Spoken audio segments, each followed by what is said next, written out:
Perkenalkan, nama saya Devan Fakrihitung, NIM 2023-79047. Saya akan menjelaskan perkiraan penurunan dengan menggunakan hasil uji penetrasi kerucut statis atau sondir. Berikut penjelasan dari saya. Baik, kita mulai dalam materinya. Penurunan pondasi pada tanah granular dari hasil uji sondir De Beer dan Martin 1957 mengusulkan persamaan angka kompresi atau C dikaitkan persamaan Buisman.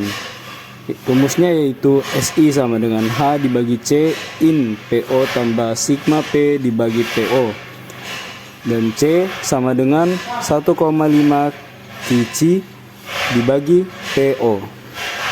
Keterangannya adalah C sama dengan angka pemampatan atau angka kompresibilitas, Qc sama dengan tahanan kerucut statis, SI sama dengan penurunan akhir dari lapisan setebal H, PO sama dengan overburden efektif awal, tegangan efektif sebelum beban bekerja, sigma P sama dengan tambahan tegangan vertikal dengan lapisan akibat beban pondasi neto. Sebagai pendekatan antara nilai Qc dan NSPT, Meyerhof menyarankan Qc sama dengan 4 Newton atau kilogram cm kubik. Schaemartman 1970 mengusulkan untuk menghitung penurunan segera pada tanah granular adalah sebagai berikut. Rumusnya SI sama dengan C1 C2 Q 2B sigma 0 IZ dibagi E sigma Z. Dengan keterangannya adalah C1 sama dengan faktor koreksi kedalaman, C2 sama dengan faktor rangkak atau creep, Q sama dengan tambahan tegangan neto pada dasar pondasi akibat beban yang bekerja, B sama dengan lebar beban, IZ sama dengan faktor pengaruh regangan vertikal, E sama dengan modulus deformasi, sigma Z sama dengan tebal lapisan. Untuk faktor koreksi kedalaman yaitu rumusnya C1 sama dengan 1 dikurang 0,5 dikali PO dibagi Q, dengan keterangannya PO sama dengan overburden efektif pada dasar fondasi, Q sama dengan beban neto pada dasar fondasi. Selain itu, faktor koreksi akibat rangkak, rumusnya yaitu C2 sama dengan 1 ditambah 0,2 log T dibagi 0,1, dengan keterangan T sama dengan waktu yang ditinjau dinyatakan dalam tahun. Hubungan N dan QC disarankan sebagai berikut. Yang pertama, lanau. Lanau berpasir dan sedikit kohesif, N sama dengan 2 QC. Yang kedua, pasir bersih halus sampai dengan sedang sedikit berlanau, N sama dengan 3,5 QC. Yang ketiga, pasir kasar sedikit berkerikil, N sama dengan 5 QC. Dan yang terakhir, kerikil atau sedikit berpasir, N sama dengan 6 QC. Ini adalah gambar grafik penurunan Schaemartman yang akan menjadi patokan kita jika kita menggunakan hitungan dengan cara Schaemartman. Berikut adalah tahap-tahap perhitungan cara Schaemartman. Yang pertama, gambar 8A menggambarkan faktor pengaruh IZ diperoleh dari kurva 2B 0,6 dihubungkan dengan faktor tak berdimensi Z per 0,5B. Lalu, modulus deformasi E diperoleh dari perkalian nilai kerucut Qc dengan faktor empiris 2 sehingga E sama dengan 2 Qc. Hubungkan N dan Qc seperti di slide sebelumnya. Yang ketiga, gambar 8C.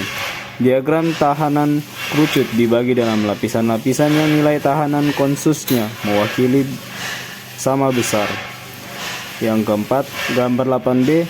Kurva 2B 0,6 diletakkan di bawah dasar fondasi dan digambar dengan skala tertentu.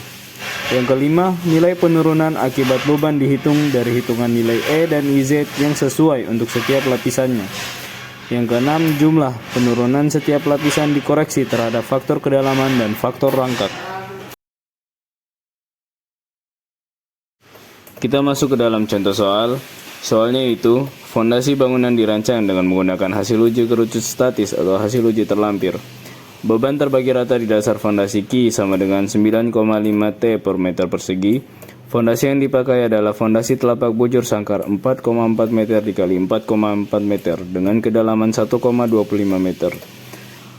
Berat volume tanah sebesar delta B sama dengan 1,85 T per meter kuadrat.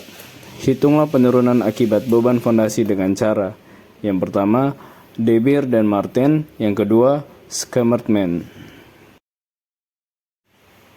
Penyelesaiannya, besarnya kompresi yang diperhitungkan adalah 2B sama dengan 2 kali 4,4 sama dengan 8,8 meter di bawah dasar fondasi.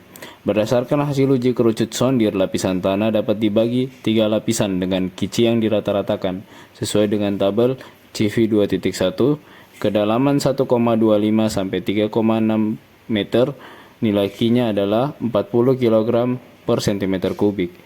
Kedalaman 3,6 sampai 5 meter, nilai QC-nya 80 kg per cm kubik.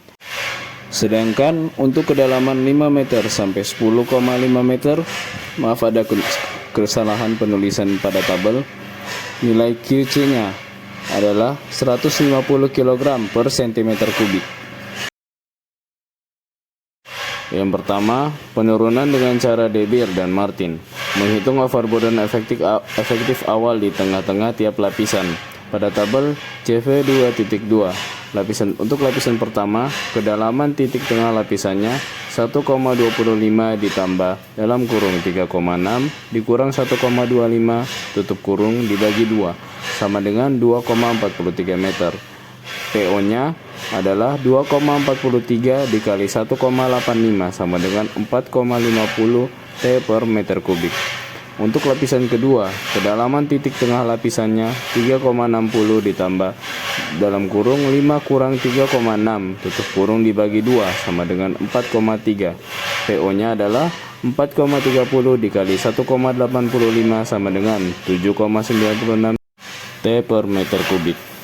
Untuk lapisan ketiga, kedalaman titik tengah lapisannya 5 ditambah dalam kurung 10,05 dikurang 5 tutup kurung dibagi 2 sama dengan 7,53 meter. PO-nya adalah 7,53 dikali 1,85 sama dengan 13,93 T per meter kubik. Lalu menghitung tambahan tegangan neto akibat beban. Qn sama dengan Q dikurang delta B, DF sama dengan 9,5 dikurang 1,85 dikali 1,25 sama dengan 7,19 T per meter kubik sama dengan 0,719 kg per cm kubik. Setelah itu kita menghitung tambahan tegangan atau sigma P akibat beban fondasi di pusat fondasi pada tengah setiap lapisan sedalam Z. Z sama dengan kedalaman dari dasar fondasi pada tabel CV 2.3. Contohnya, D-nya 2,43 meter, Z sama dengan D dikurang 1,25. Jadi 2,43 dikurang 1,25 sama dengan 1,18 meter. Lalu B sama dengan 2,20 meter dan L sama dengan 2,20 meter. M-nya ditentukan dari B dibagi Z. Jadi B-nya 2,20 dibagi Z 1,18 yang hasilnya adalah 1,86 dan N ditentukan dari L dibagi Z. Jadi 2,20 dibagi 1,18 yang hasilnya 1,86. I-nya adalah 0,229 dan sigma P sama dengan 4 Qn dikali I yang hasilnya adalah 0,659 kg per cm kubik. Setelah itu kita hitung penurunan dengan rumus C sama dengan 1,5 dikali QC dibagi PO dan SI sama dengan H dibagi C in PO ditambah sigma P dibagi PO.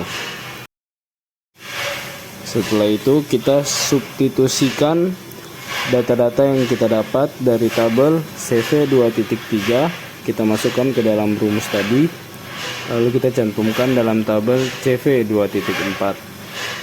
Yang hasil-hasil dari tiap lapisan kita jumlah, yang hasilnya menjadi 2,27 cm. Jadi penurunan terjadi adalah 2,27 cm. Setelah itu kita lanjut dengan penyelesaian dengan cara yang kedua, yaitu cara Schmerman. Pada dasar fondasi digambarkan diagram Schmerman. Tinggi diagram 2B sama dengan 8,8 meter, diagram ini untuk menghitung IZ. Hitungan selanjutnya adalah sebagai berikut dengan rumus yang pertama. SI sama dengan C1 dikali C2 dikali Q dikali 2B sigma 0 dikali I2 per E dikali sigma Z. Lalu yang kedua, C1 sama dengan 1 dikurang 0,5 dalam kurung PO dibagi Q tutup kurung. Lalu rumus yang ketiga, C2 sama dengan 1 ditambah 0,2 log dalam kurung I dibagi 0,1 tutup kurung. Dan rumus yang terakhir, E sama dengan 2QC. Dengan keterangan PO sama dengan overburden di dasar fondasi, T sama dengan waktu ditinjau 50 tahun, Q sama dengan beban neto pada dasar fondasi, serta sigma Z sama dengan tebal lapisan. Setelah itu, sama seperti pada cara sebelumnya, kita substitusikan data-data yang kita punya, kita masukkan ke dalam rumus, lalu kita buat tabel seperti pada tabel ini, CV2.5.